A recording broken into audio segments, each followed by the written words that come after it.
प्रसारित करीत आहोत अमृतधारा. ॲडव्होकेट प्रदीप देशमुख यांचे विचार. विषय आहे संवेदनशीलता.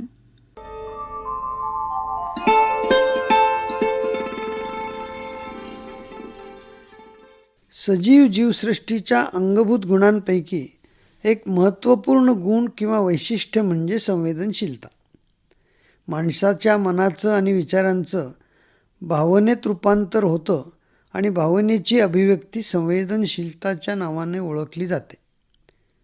माता पिता मुलं हे जसं विशिष्ट नातेसंबंधामुळे एकमेकाविषयी संवेदनशील असतात, तसेच विविध नात्यांची गुंफण वैयक्तिक संबंधामुळे होते आणि सहवास, समविचार आणि जवळीकता यामुळे माणसं एकमेकांचा विचार करतात.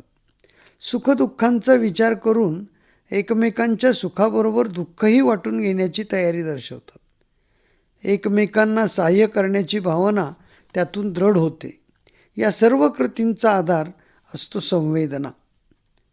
वैयक्तिक जीवनाप्रमाणे सार्वजनिक जीवनात देखील संवेदनशीलतेचं दर्शन अनेक प्रसंगातून घडतं.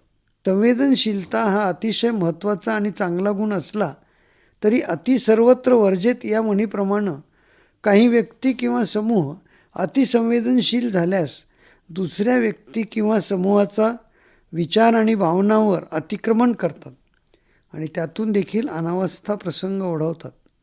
त्यामुळे स्वतःच्या भावनांच्या अभिव्यक्तीचा अधिकार गाजवत असताना दुसऱ्यांना देखील तोच अधिकार तितक्याच प्रमाणात उपलब्ध आहे याची जाणीव ठेवली तर संवेदनशीलतेचा उपयोग सामाजिक सौहार्द निर्माण करण्यात होऊ शकतो. समाजाच्या सर्व घटकांचे एकमेकांशी सहकार्याचे आणि आत्मीयतेचे संबंध असणे अभिप्रेत आहे. मात्र काही लोक व्यक्तिगत महत्त्वाकांक्षा, लोभ आणि स्पर्धा यांच्या आहारी जाऊन दुसऱ्याच्या हक्काची पायमल्ली तर करतातच, परंतु समाजातल्या दुर्बल आणि अविकसित घटकांच्या प्रती त्यांच्या असलेल्या कर्तव्याचाही त्यांना विसर पडतो. गरीब आणि श्रीमंत यांच्यातील दरी सातत्याने वाढण्यामागे व्यवस्था जशी कारणीभूत आहे तशी माणसाची मनोवृत्ती देखील कारणीभूत आहे. श्रीमंतांची संवेदना गरिबाविषयी जागृत असेल तर कुठल्याही शासकीय हस्तक्षेपाविना अथवा मदतीविना देखील गरिबांचे प्रश्न सुटू शकतात. संवेदनशीलतेला विचाराची जोड मिळाली तर प्रगल्भतेने वैयक्तिक आणि सामाजिक प्रश्नांची सोडवणूक होऊ शकते. परंतु ज्या समाजात त्याचा अभाव आहे त्यात प्रश्न कायम राहतात, नवे वाढतच जातात. प्रशासन आणि व्यवस्था हा देखील एक महत्त्वाचा घटक आहे. राज्यघटनेने कायद्याचे राज्य प्रस्थापित केलेले आहे आणि खऱ्या अर्थाने त्याचा अनुभव समाजातील प्रत्येक नागरिकाला आणि घटकाला यायचा असेल तर घटना राबविणाऱ्या प्रशासकीय व्यवस्था देखील समाजाप्रती तितक्याच संवेदनशील असायला हव्यात. तसे झाले नाही तर एकूणच व्यवस्थेबद्दल संवेदनशील माणसाच्या मनाला वेदना होतात. या वेदनांची अभिव्यक्ती समूह रूपात जेव्हा होते तेव्हा त्याचे रूपांतर प्रतिकारात होणे हे नैसर्गिक आहे आणि ते टाळण्यासाठी प्रशासन देखील संवेदनशील असणं तितकंच महत्त्वाचं आहे. थोडक्यात संवेदनशीलता ही प्रत्येक व्यक्ती आणि समूहात असली तरी देखील तिचा आविष्कार कसा होतो यावरच वैयक्तिक आणि कौटुंबिक आणि सामाजिक जीवन अवलंबून असते.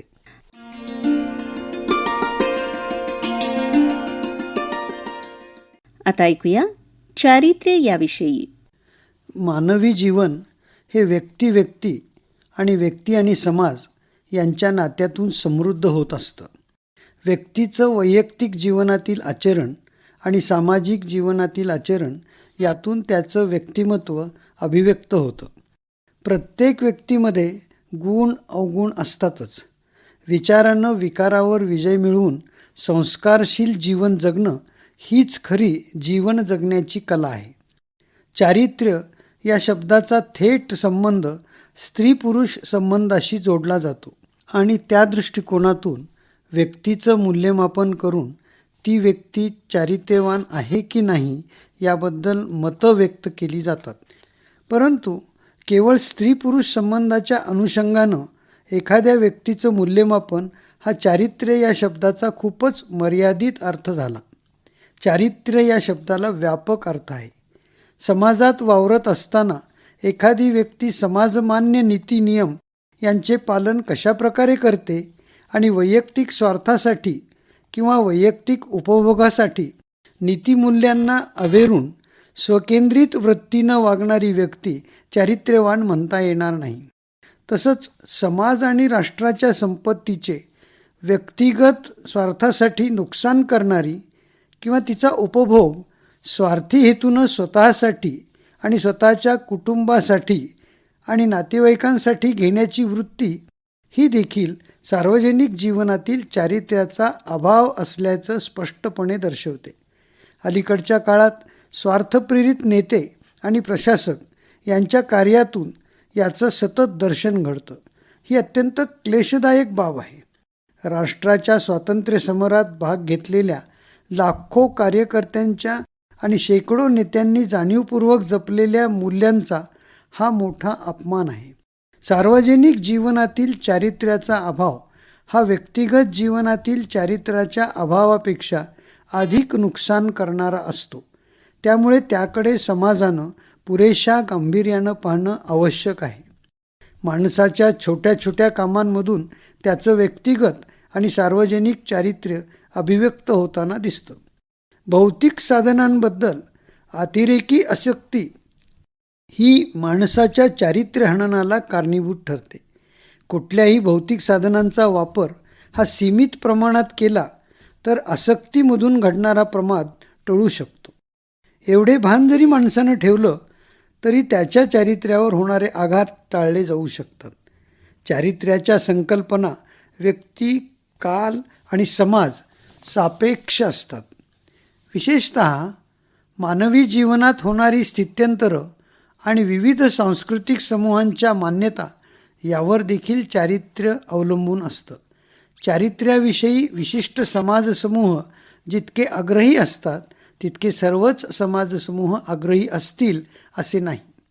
शिवाय चारित्र्याच्या संकल्पना विविध देशात आणि समूहात वेगवेगळ्या असतात आणि त्यात लवचिकता देखील दिसून येते. चलता है या मानसिकतेत वावरणारे समाजघटक चारित्र्याबद्दल देखील फारसे आग्रही नसतात. आजची भारतीय मानसिकता देखील अशीच आहे. त्यामुळे सार्वजनिक जीवनात प्रचंड प्रमाणात भ्रष्टाचाराचं पीक आलेलं दिसून येतं.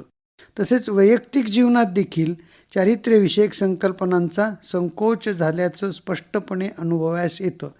या परिस्थितीतून मार्ग काढणं आणि व्यक्तिगत चारित्र्याविषयी अधिक जागरूक राहणं ही काळाची गरज आहे.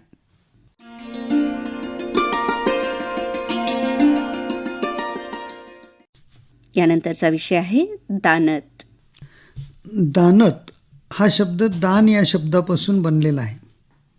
दान देण्याची मानसिकता म्हणजे दानत. अगदी पौराणिक आणि ऐतिहासिक उदाहरणं द्यायची तर राजा हरिश्चंद्रानं स्वप्नात दिलेलं वचन पूर्ण केलं. कर्णानं दानशूरपणाचा एक आदर्शच घालून दिला. त्यामुळेच योद्धा कर्ण यापेक्षा दानशूर कर्ण लोकांच्या अधिक स्मरणात राहिला. दान हे प्रामुख्यानं धन आणि संपत्ती या स्वरूपात दिलं जातं.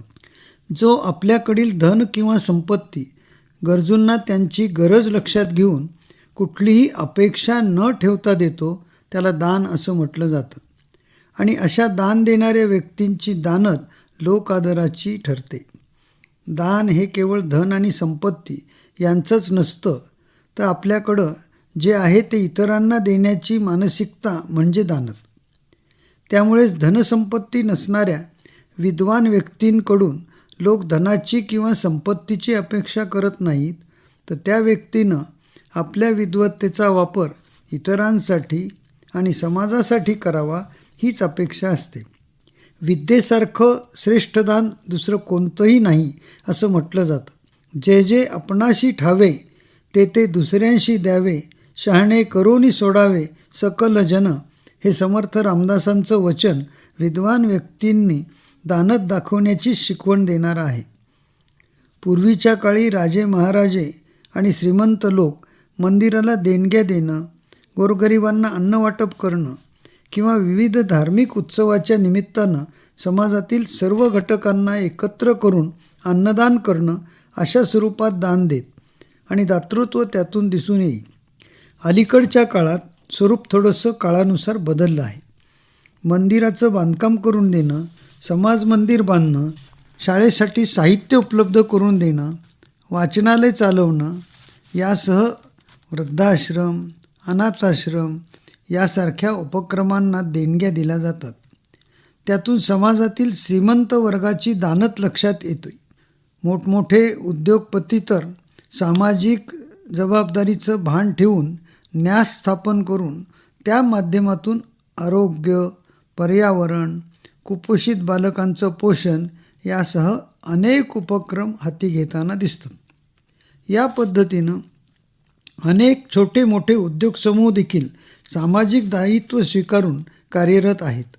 या उलट दैनंदिन जीवनात अगदी गरिबातल्या गरीब व्यक्ती आपल्या ताटातील भाकर वाटून खातात. दारावर आलेल्यांना रिक्त हस्ते जाऊन न देण्याची परंपरा आपल्या पोटाला चिमटा देऊन पाळतात. लोकांच्या दुःखाच्या प्रसंगी त्यांचे दुःख हलकं करण्यासाठी श्रम, वेळ देतात आणि त्याचवेळी स्वतःच्या सुखाचा विचारही त्यांच्या मनात येत नाही. त्यालाच खऱ्या अर्थानं दानत म्हणता येईल. आपल्याजवळ जे आहे ते किंवा त्यातला काही भाग अगदी निस्वार्थपणे कुठल्याही परताव्याची अपेक्षा न करता देणं हे खरं दान आणि वृत्ती म्हणजे दानत. देणाऱ्याने देत जावे, घेणाऱ्याने घेत जावे, घेता घेता घेणाऱ्याने देणाऱ्याचे हात घ्यावे या सुप्रसिद्ध कवीच्या काव्यपंक्ती घेणाऱ्यानं दाता व्हावं हा संदेश देतात. सर्व प्रकारच्या सोयी सवलतीचे फायदे घेणाऱ्यांनी तरी आपल्या जीवनात इतरांनाही त्या मिळाव्यात यासाठी जाणीवपूर्वक प्रयत्न करावेत आणि दानत दाखवावी अशी अपेक्षा केल्यास ती अनाठायी ठरणार नाही. काही देण्यासाठी ते देण्याची क्षमता प्रथम प्राप्त करून द्यावी लागते हे खरं, पण ती प्राप्त झाल्यानंतर देण्याचा विसर पडू नये.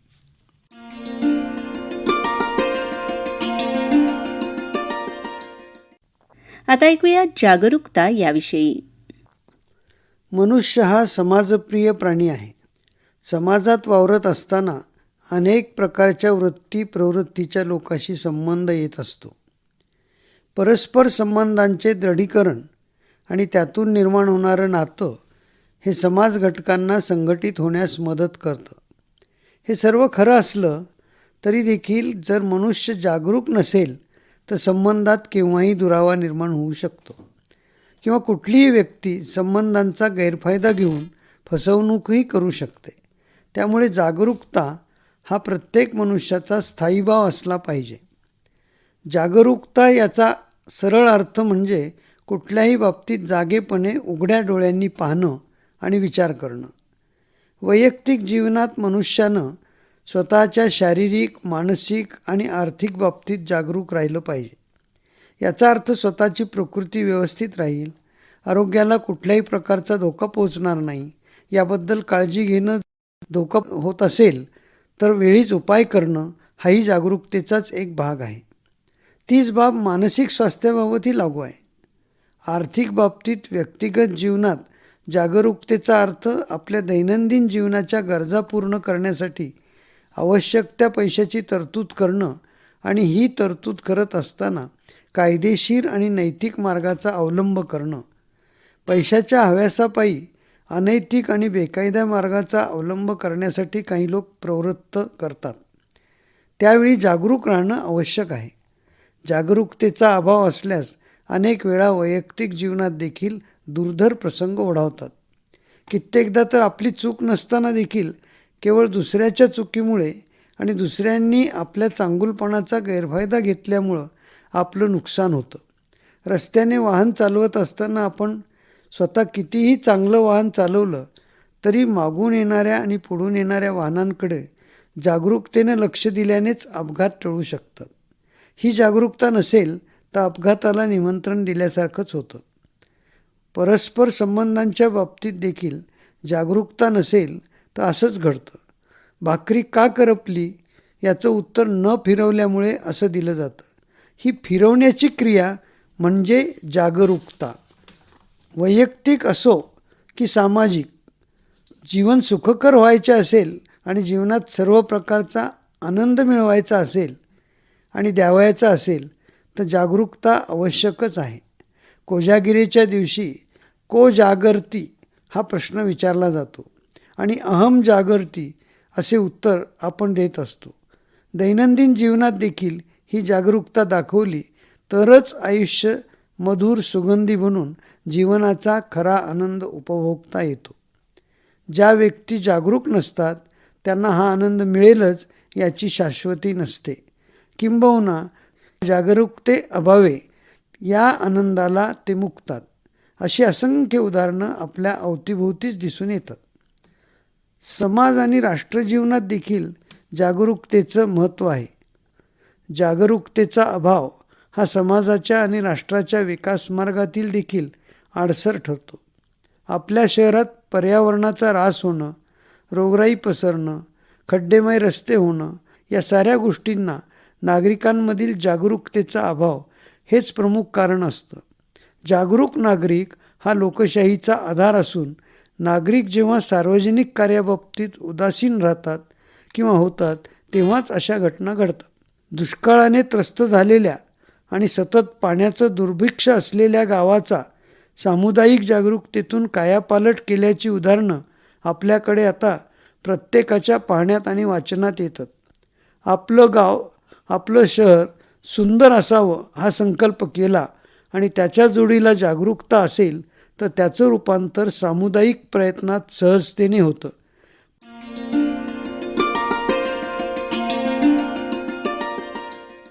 कृतिशीलता याविषयी आता विचार ऐकूयात. केल्याने होत आहे रे, आधी केलेच पाहिजे. हे समर्थ वचन सर्वांना ज्ञात आहे. माणसाजवळ केवळ ज्ञान आणि माहिती असून उपयोगी नाही. वैयक्तिक आणि सामाजिक जीवनात यशस्वी व्हायचं असेल आणि जीवन आनंदमय करायचं असेल तर विचारांना कृतीची जोड असणं आवश्यक आहे. काही लोक खूप विद्वान असतात. त्यांच्या ज्ञानाबद्दल कोणालाही शंका नसते.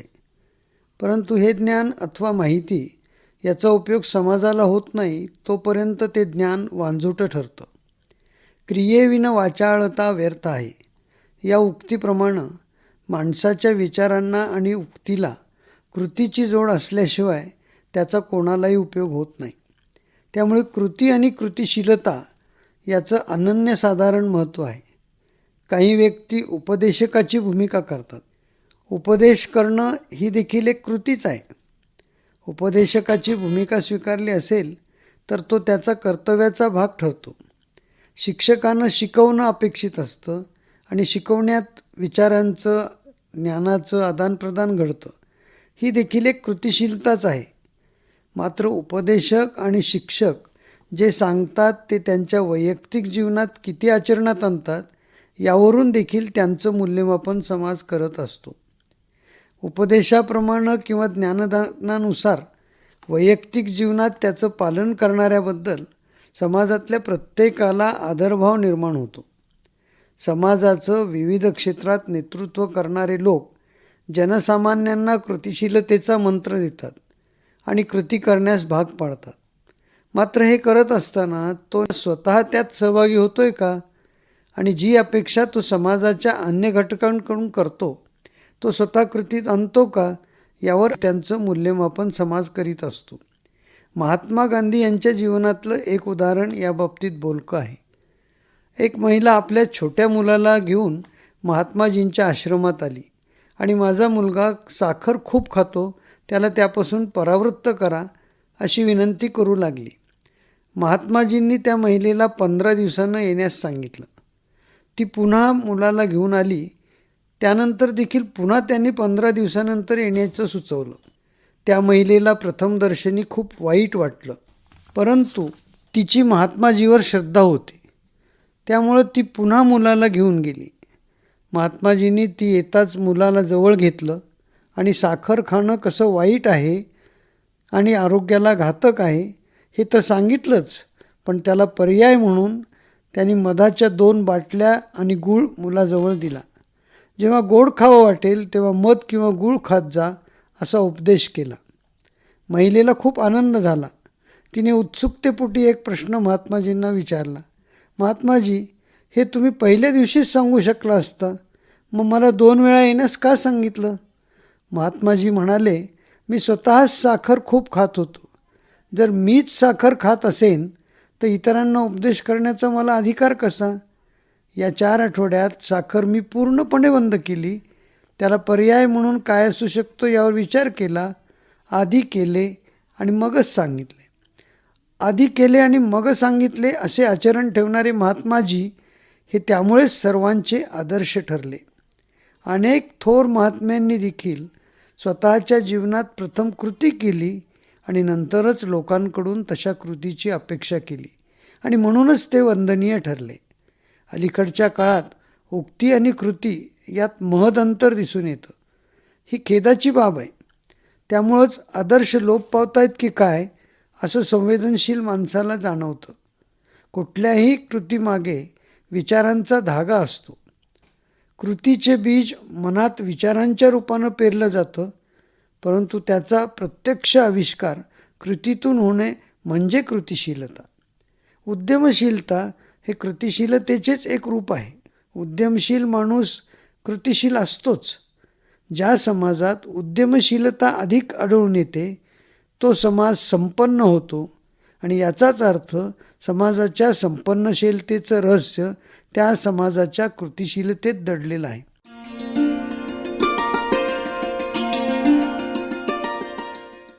विषय मनोबल. मनोबल म्हणजे मानसिक बळ.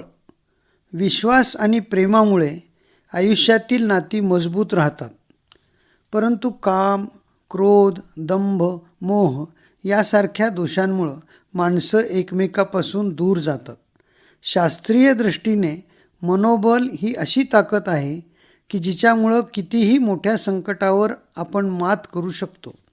हे मनोबल कायम ठेवण्यासाठी प्रत्येक मनुष्यानं योग्य आणि अयोग्य व्यक्तीमधील फरक जाणून घेऊन व्यवहार साधावा.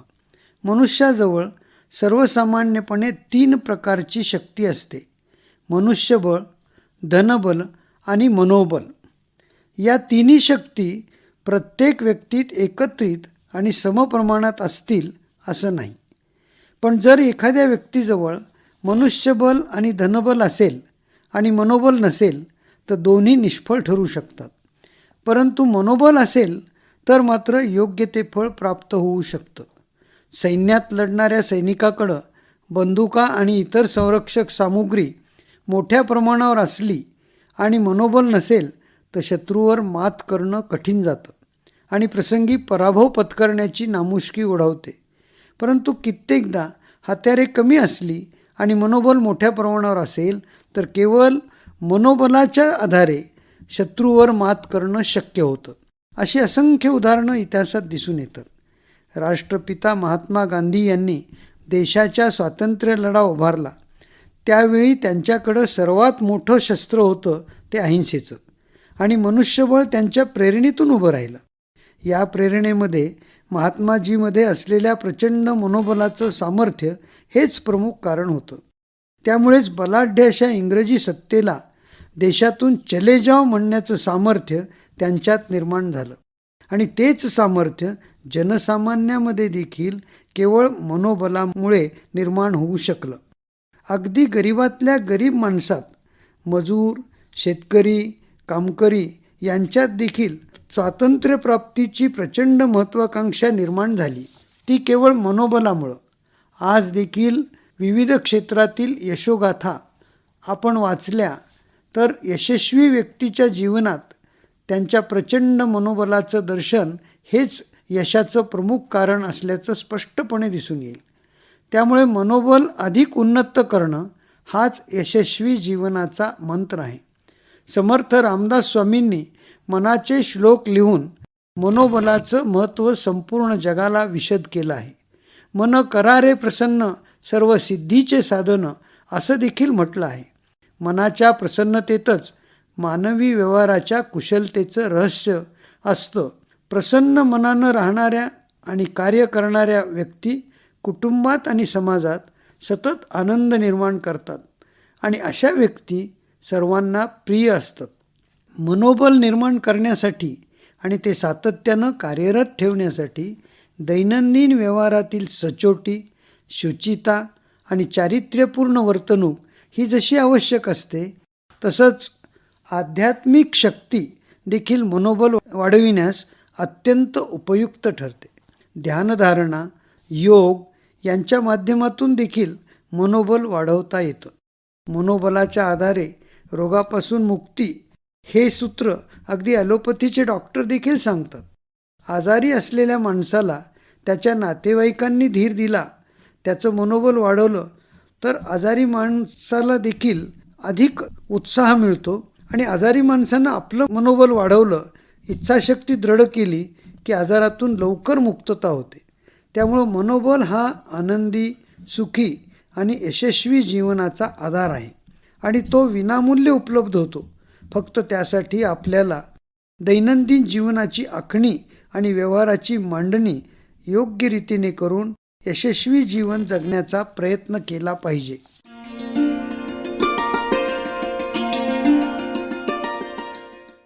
विषय सौजन्यशीलता. आपल्यामुळे दुसऱ्याला त्रास होणार नाही, त्याची गैरसोय होणार नाही असं वागणं म्हणजे सौजन्यशीलता. ही या शब्दाची व्याख्या. सौजन्यशीलता हा सद्गुण आहे. प्रत्येक माणसात तो अंगभूत असतो.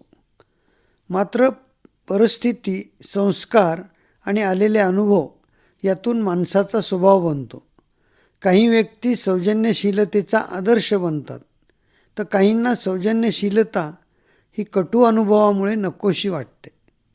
विनयशीलता आणि नम्रता हे गुण असणारी व्यक्ती सौजन्यशील असते.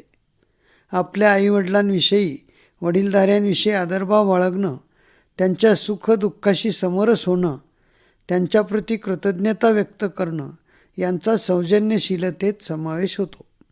कुटुंबातील घटकाबाबत जसं हे वर्तन असतं, तसंच समाजात वावरत असताना देखील समाजातील थोर व्यक्तींबाबत तोच आदरभाव आणि कृतज्ञतेची भावना असणं, आपल्याला मदत करणाऱ्या व्यक्ती, संस्था आणि समूह यांच्याविषयी कृतज्ञतेची भावना असणं आणि अभिव्यक्त होणं यातून मनुष्याच्या सुसंस्कृतपणाचं दर्शन घडतं.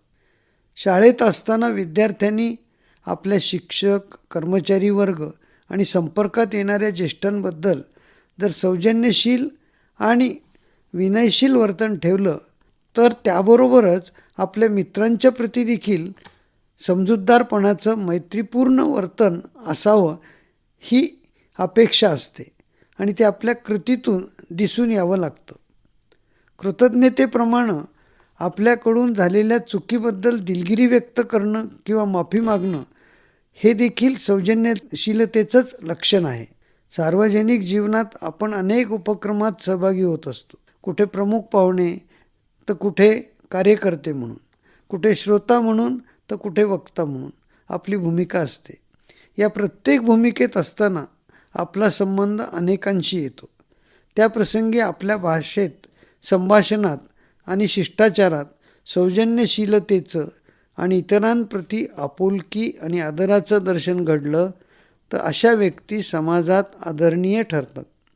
सौजन्यशीलता हा सद्गुण अंगभूत असला तरी त्याची जोपासना करण्यासाठी संस्कार हे आवश्यक असतातच. हे संस्कार घरातून मिळतात, तसंच शाळा, महाविद्यालय यातूनही ते घडत असतात. विद्यार्थ्यांमध्ये सौजन्यशीलतेची जोपासना व्हावी यासाठी त्यांना शिष्टाचाराची शिकवण देणं, परस्पराबद्दलच्या वागणुकीचे धडे देणं आणि हे धडे देत असताना देणाऱ्या शिक्षकांनी स्वतः त्याचं आचरण करणं हेही अपेक्षित आहे. त्यातूनच खरे संस्कार होत असतात. अलीकडच्या काळात संवेदनशीलतेच्या अभावाबद्दल बरंच बोललं जातं. संवेदनशीलतेचा अभाव हा सौजन्यशीलतेला मारक ठरतो. शेवटी एकमेकांबद्दल संवेदना जागृत असतील तर त्याचं रूपांतर आचरणात घडतं आणि जसा अनुभव येतो त्यानुसार त्याची अभिव्यक्ती होते. त्यामुळे सौजन्यशीलता आणि सामंजस्य टिकाऊ होण्यासाठी समाजातील सर्व घटकांनी परस्परांशी वागताना त्याची जाणीव ठेवली पाहिजे. अन्यथा सौजन्यशील व्यक्तीच्या मनात देखील सौजन्याची ऐशी तैशी असा भाव निर्माण होणं स्वाभाविक आहे. प्रशासनात काम करणाऱ्या अधिकारी कर्मचारी यांच्याकडून नागरिकांची सौजन्यशीलतेच्या वागणुकीची अपेक्षा असणं स्वाभाविक असतं. जितका अधिकार मोठा तितकी विनयशीलता अधिक आणि सौजन्य देखील अधिक अपेक्षित असतं. सौजन्यशीलतेच्या अभावाच्या एखाद्या छोट्या प्रसंगातून कटुता निर्माण होते आणि परस्पर संबंधात बाधा येते. हे टाळण्यासाठी इतरांकडून कशीही वागणूक मिळो, आपली सौजन्यशीलता सोडायची नाही हा बाणा कायम ठेवणं आवश्यक आहे.